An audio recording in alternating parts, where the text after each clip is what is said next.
ৰাইজক জনোৱা হয় যে বৰ্তমানে হৈ থকা নেৰানেপেৰা বানপানীত যাতে আপোনালোকৰ সৰু ল'ৰা-ছোৱালী গা ধুবলৈ পানীৰ মাজত ওলাই যাব নোৱাৰে তাৰ বাবে চৰকাৰে নিৰ্দেশনা জাৰি কৰিছে। কাৰণ প্ৰতি বছৰে বানপানীত গা ধুবলৈ গৈ বহুত ল'ৰা-ছোৱালীৰ হোৱা দেখা যায়।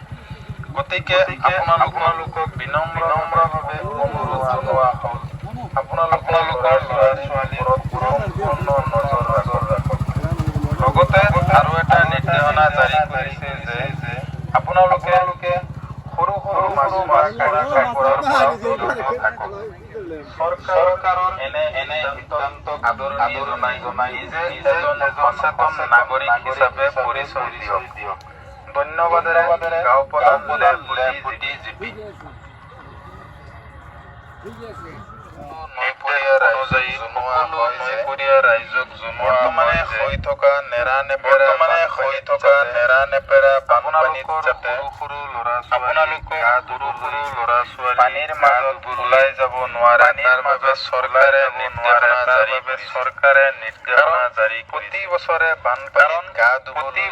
বানপানীত গা ল'ৰা-ছোৱালীৰ মৃত্যু হোৱা দেখা যায়।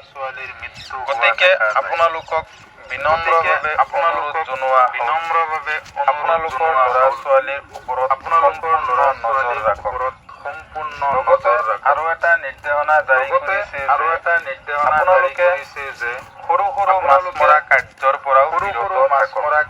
পৰাও চৰকাৰৰ এনে সিদ্ধান্ত আদৰণি জনাই নিজে এজন সচেতন